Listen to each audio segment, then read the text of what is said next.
Bonjour et bienvenue pour cette nouvelle revue critique de vos photos. Je suis David Collat de la chaîne Le Tech de la Photo, où je partage avec vous mes conseils pour devenir un meilleur photographe. N'hésitez pas à vous abonner à la chaîne pour ne pas rater les prochains épisodes.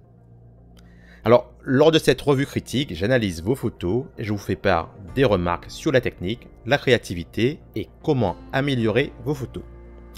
Même si j'essaie d'être le plus objectif possible, il ne s'agit que de mon avis personnel de comment j'aurais à votre place réalisé la photo. Donc ce n'est pas un retour absolu sur la qualité de vos photos. Alors aujourd'hui pour cette nouvelle revue critique, j'ai reçu 3 nouvelles photos de Mario et on va commencer tout de suite par la première qui s'appelle Créature d'outre-mer.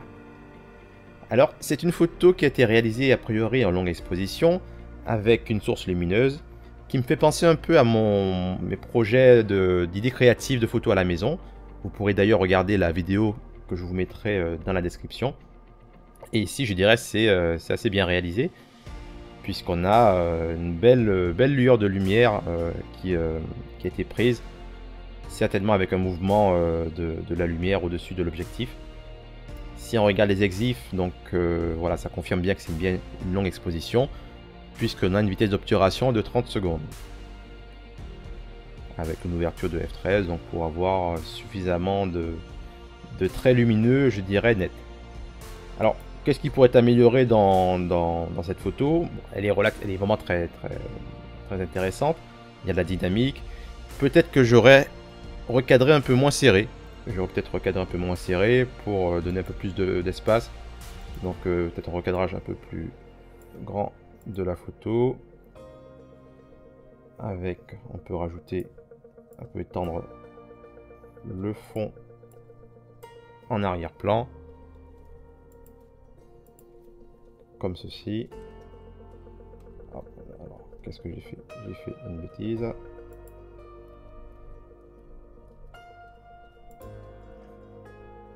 On va recommencer. Hop, je vais étendre le fond comme ça.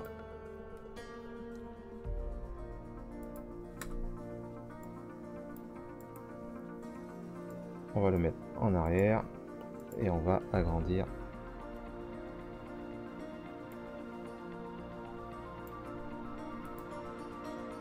Voilà. Peut-être voilà, laisser un peu plus d'espace au centre de la photo, comme ça pour vraiment mettre en évidence la lueur de lumière au milieu. Mais bon, c'est une belle photo. Et l'avantage, c'est qu'on va pouvoir aussi changer la couleur éventuellement si on souhaite par la suite. Alors, passons à la deuxième photo qui s'appelle Do Romeo. Alors, c'est une photo d'objet qui a été prise avec un effet de reflet qui est assez bien réussi. Puisqu'ici, on voit qu'il y a une surface réfléchissante qui vient réfléchir le décor qui se trouve en arrière-plan. On a ici 3 objets avec ici une bouteille, les fleurs et un verre. Alors la première remarque que je pourrais faire, c'est que si on zoome un petit peu, on constate que ce n'est uniquement le verre qui est net, et que ce soit les fleurs qui sont un peu plus au premier plan et la bouteille à l'arrière, elle est un peu trop floue. Et je trouve que c'est un peu dommage puisque ce sont les 3 objets principaux, je dirais, de cette photo. Et malheureusement, comme ce n'est que le verre qui est net, bah, c'est lui qu'on voit en premier et on voit que lui. Donc c'est un peu dommage. Si on regarde un peu les réglages de la photo, on comprend pourquoi. La photo a été réalisée à f2.8, donc une ouverture assez grande, donc qui crée une profondeur de champ très réduite. Je peux comprendre que ça a été fait par rapport au flou d'arrière-plan, mais je dirais malheureusement ici, ça gâche un peu la netteté des produits qui sont à côté du verre. Donc j'aurais voilà, j'aurais plutôt agrandi un peu cette profondeur de champ en fermant un peu l'ouverture. C'est la première remarque. La deuxième remarque par rapport à cette photo, c'est peut-être le cadrage. Là, on a un cadrage qui n'est pas forcément conventionnel. Et surtout, si On regarde un peu. Voilà, je vois peut-être. C'est quoi comme cadrage? Si on part sur un 3-2.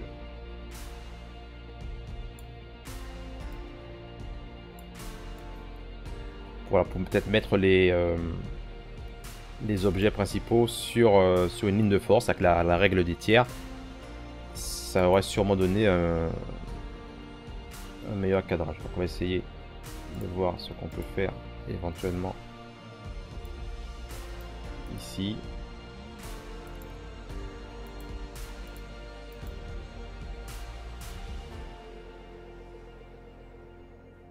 Bon, c'est pas super réussi, mais juste pour comprendre un peu le principe. J'ai fait pareil aussi de l'autre côté.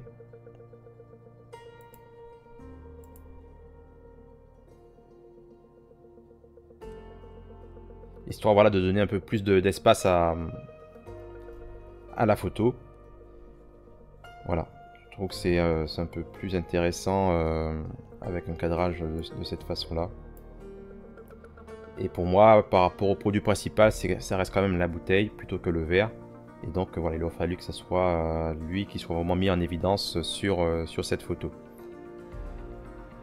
Et aussi ce qui pourrait être fait par rapport à cette photo, c'est peut-être refaire ressortir la couleur un peu rosâtre de l'intérieur de la bouteille. Puisqu'ici c'est un peu trop, je trouve un peu pastel à mon goût. Et du coup ne ressort pas suffisamment. Donc on aurait pu augmenter un peu la saturation de l'intérieur de la bouteille. Voilà, légèrement.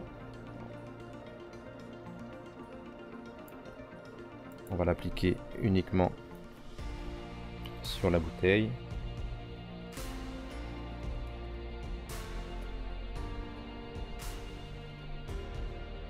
Voilà, et également sur le verre qui contient normalement, je pense, le même contenu que la bouteille. Et on va faire peut-être un petit test aussi de modifier la couleur des fleurs en avant-plan, au premier plan, pour voir si éventuellement, en prenant une couleur qui se rapproche du contenu de la bouteille. Alors, hop, ça je vais le masquer comme ça. Est-ce que ça donne pas un meilleur effet, un meilleur accord avec le reste de l'image?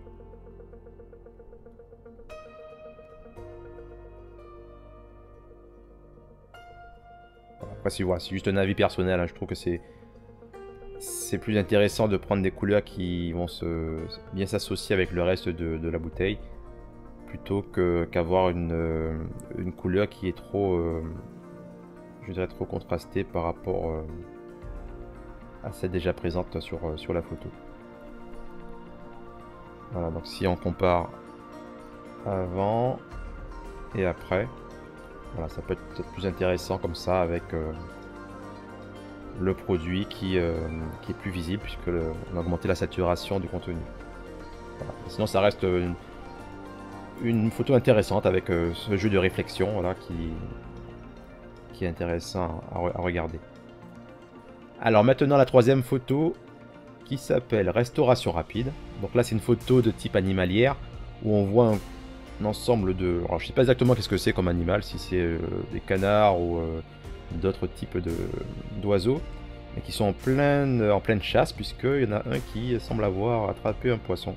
Donc c'est vraiment très bien d'avoir réussi à capturer ce mouvement, hein, puisque voilà la photo c'est aussi pouvoir capturer les choses au bon moment, donc là c'est parfait. En plus la photo est en plus très nette, hein. Si on regarde un peu les exifs, on est à une vitesse de 1 sur 3200 secondes, donc très rapide, de quoi capturer les mouvements de ces oiseaux qui, à mon avis, devaient bouger assez vite. Une ouverture de f6.3, donc qui est suffisante, je dirais, pour avoir l'ensemble du groupe relativement net. Donc on voit que celui qui est au premier plan, celui qui est ici et les deux autres derrière sont nets. Donc je dirais que c'était la bonne ouverture par rapport à cette scène. Donc c'est très bien. Alors j'avoue que sur cette photo, elle est pratiquement réussie, il n'y a pas beaucoup de choses à dire. Le cadrage est intéressant. La partie technique était bien gérée, puisqu'on a les bons réglages par rapport à la dynamique de cette photo. Peut-être ce que j'aurais corrigé, c'est légèrement la luminosité sur cet oiseau, qui n'est pas forcément le centre de la photo, c'est plutôt celui à l'avant qui est le sujet principal. Et ici, le fait que cette partie de l'oiseau, la partie blanche ici, soit très lumineuse, cela attire un peu l'attention ici. Donc on va vite essayer de corriger ça avec voilà, une petite courbe. On va diminuer un peu la luminosité. Donc là, comme je suis sur un fichier JPEG, donc je ne veux pas trop modifier la photo, mais on va juste essayer de corriger pour voir ce que cela aurait pu donner en corrigeant cette partie. Voilà, donc je vais juste réduire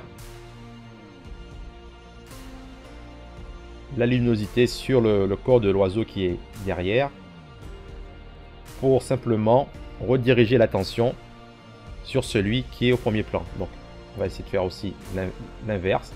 On va éclaircir du coup. Alors, je vais éclaircir à nouveau avec une courbe légèrement. Je vais inverser mon calque et avec juste un pinceau donc, très doux, je vais l'augmenter un peu, je vais tapoter légèrement. C'est assez subtil, juste pour ajouter un peu plus de luminosité sur l'oiseau qui est au premier plan, histoire que qu'il soit un peu plus mis en avant sur la photo. Voilà, donc on a les photos avant où on attire l'attention plus vers celui-là à cause de la lumière, la luminosité sur l'oiseau qui est à l'arrière.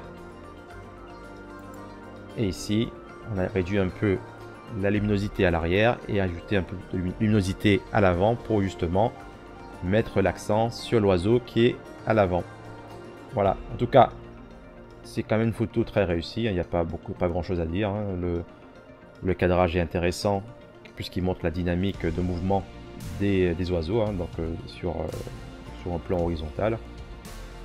Une belle netteté de la scène, une scène qui est en plus intéressante puisque c'est la capture du poisson, le pauvre, qui va être mangé par cet oiseau tout cru. Non, c'est une très belle photo. Voilà. En tout cas, merci Mario pour ces trois photos que tu m'as soumises. Donc c'est quand même du bon travail, hein, donc continue comme ça. Il n'y a pas beaucoup de choses à dire sur ces photos, c'est déjà du très bon boulot. Voilà, si vous aussi vous souhaitez que j'analyse vos photos pour vous aider à vous améliorer en photographie, il suffit de rejoindre la communauté Le Tech de la Photo. Vous trouverez le lien dans la description. Allez, je vous dis à bientôt pour une prochaine revue critique de vos photos.